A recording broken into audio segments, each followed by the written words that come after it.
Hi friends, welcome to our channel house wife home world. ఈరోజు మీకు నేను ఈ వీడియోలో గరియలను సింపుల్గా ఎలా ప్రిపేర్ చేసుకోవాలో చూపిస్తాను. అయితే ఇందులో నేను నువ్వులు పల్లీలు వేసి గరియలు అయితే ప్రిపేర్ చేస్తున్నాను. వీడియోని ఎక్కడ స్కిప్ చేయకుండా లాస్ట్ వరకు చూడండి, చాలా బాగుంటుంది టేస్ట్ అయితే. ఒకసారి ట్రై చేయండి మీరు. ఇక్కడ నేను గరియలను పూరి పిండితో అయితే ప్రిపేర్ చేస్తున్నాను. కొద్దిగా సాల్ట్ వేసుకోండి, మంచిగా పిండిని జల్లించుకొని సాల్ట్ వేసిన తర్వాత మనం చపాతీ పిండి అయితే ఎట్లా కలిపి పెట్టుకుంటాం అట్లా కలిపేసి పక్కన పెట్టేసుకోండి. ఒక 10 మినిట్స్ పిండికి రెస్ట్ అయితే ఇవ్వండి. ఇక్కడ నువ్వులు దూరగా వేపుకోండి, మిక్సీ పట్టేసుకొని పక్కన పెట్టేసుకోండి. ఇంకా మనం ఎంత కావాలో అంత షుగర్ పట్టేటప్పుడు మిక్సీకి ఎండు కొబ్బరి ముక్కలు వేసుకోండి, 2 ఇలాచీలు కూడా వేసుకొని ఫైన్ పౌడర్ లాగా పట్టేసుకోండి. పల్లీలను కూడా దూరగా వేపుకొని చల్లారిన తర్వాత వీటిని కూడా మిక్సీకి వేసుకోండి. ఇక్కడ మనం నువ్వులు, పల్లీలు, షుగర్, ఇంకా కుడక పొడి, యాలకుల పొడి అన్నీ మిక్స్ అయితే పట్టుకున్నాం కదా, అన్నీ కలిపి ఒకే బౌల్లో అన్నీ కలిపేసి పెట్టి రెడీగా పెట్టుకోండి. మనం ఇందాక కలిపి పెట్టుకున్న చపాతీ పిండిలాగా కలిపి పెట్టుకున్నాం కదా, ఆ పిండిని మళ్ళీ ఒకసారి కలిపి ఇలా పొడి పిండి చల్లుకుంటూ చిన్న చిన్న పూరీలకి మనం ఉండలు ఎలా చేస్తాం అలా చేసుకుంటూ రౌండ్గా పూరీలాగా అవసరమైతే మీరు మిషన్ పైన కూడా ఒత్తుకోవచ్చు పూరీలాగా. బట్ కాకపోతే ఆయిల్ పెడుతూ ఎందుకని చెప్పి నేను పొడి పిండి చల్లుతూ చేస్తున్నాను. బాగుంటుంది ఇట్లా. మరీ ఆయిలే యూజ్ చేయొద్దు, హెల్త్కి కూడా మంచిది కాదు కదా. ఇలా పూరీలాగా చిన్నగా చేసుకున్న తర్వాత ఇందాక మిక్సీ పట్టుకొని పెట్టుకున్న పిండిలు అయితే ఉన్నాయి కదా, స్టఫింగ్ అందులో ఒక 2-3 స్పూన్స్ అయితే వేసుకొని ఇలా నేను చెప్తున్న విధంగా అయితే వీడియోలో చూపిస్తున్న విధంగా వేళ్ళతో ఇలా ఒత్తుకొని, మీ దగ్గర ఒకవేళ గరియలు కట్ చేసే చక్రం ఉంటుంది కదా, స్పూన్కి చక్రం వస్తుంది, అది ఉంటే హ్యాపీగా దాంతో కట్ చేసుకోండి. లేదంటే ఇలా నైఫ్తో నేను చూపిస్తున్న విధంగా అయితే కట్ చేసుకోండి. బాగా వస్తుందండి, ఎట్లా కట్ చేసినా బాగుంటుంది.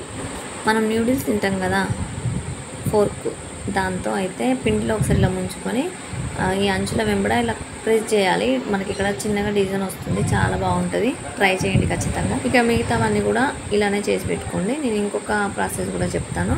మీ దగ్గర ఒకవేళ మిషన్ కనుక ఉంటే హ్యాపీగా మిషన్తో కూడా చేసుకోవచ్చు.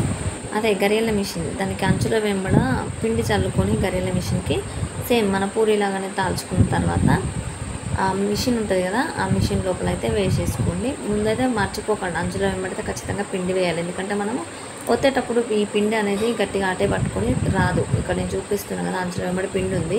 తర్వాత ఈ పూరీని వేసేసుకున్న తర్వాత మనం స్టఫింగ్ ఇందాక పట్టి పెట్టుకున్నాం కదా, అది ఒక 2-3 స్పూన్స్ వేసుకున్న తర్వాత అయితే ఖచ్చితంగా మీరు ఈ మిషన్తో చేసేటప్పుడు వాటర్ కూడా పెట్టుకోండి అంచుల వెంబడి. నేను చూపిస్తాను చూడండి వీడియోలో.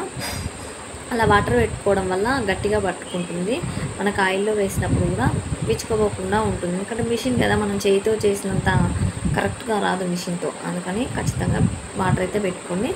ఇలా ఒత్తుకున్న తర్వాత ఒకసారి గట్టిగా ప్రెస్ చేసి ఈ పిండిని అంచుల వెంబడి ఉన్న పిండిని అయితే తీసేయండి. మొత్తం తీసిన తర్వాత మనకి మిషన్లో నుండి కూడా ఆ గరియని బయటకు తీసిన తర్వాత అటు చివర అంటే ఎడ్జెస్ ఉంటాయి కదా, అటు చివర వాటిని కట్ చేసుకోండి. చాలా చక్కగా కనిపిస్తుంది షేప్ అనేది మనకి.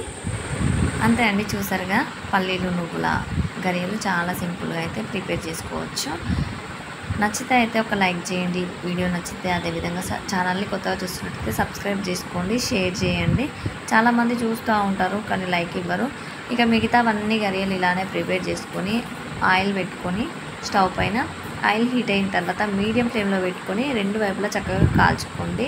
ఎందుకంటే మనం దూరగానే వేయించుకున్నాం కదా పల్లీలు నువ్వులు, కొద్దిగా ఆ వేడికి ఇంకా ఫ్రై అవుతాయి. అవి కూడా లోపల స్టఫింగ్ చాలా బాగుంటుంది. మనం ఏదైనా సరే ఇట్లా పిండి వంటలు చేసిన తర్వాత అప్పుడే తినాలి అనిపించదు, ఆ రోజే నెక్స్ట్ డే తింటే చాలా బాగుంటుంది కదా. మీకు కూడా అట్లనే అనిపిస్తుందా? నాకైతే అలానే ఉంటుంది. నెక్స్ట్ డే తింటే హాయిగా తినాలనిపిస్తుంది. చేసి అలసిపోతాం కదా, తినాలనిపించదు అంత పెద్దగా. ఇలా చక్కగా గోల్డెన్ బ్రౌన్ కలర్ వచ్చిన తర్వాత ఆయిల్ నుండి బయటకు తీసేయండి. మిగతావన్నీ ఇలానే కాల్చుకోండి, చాలా బాగుంటుంది. చూస్తున్నారు కదా వీడియోలో ఎంత బాగా అనిపిస్తున్నాయో. టేస్ట్ కూడా చాలా బాగున్నాయి. ఒకసారి ట్రై చేయండి, నచ్చితే కన్ఫామ్గా. మీకు ఎలా కుదిరిందో నాకు కామెంట్ చేయండి. Thank you for watching. Bye.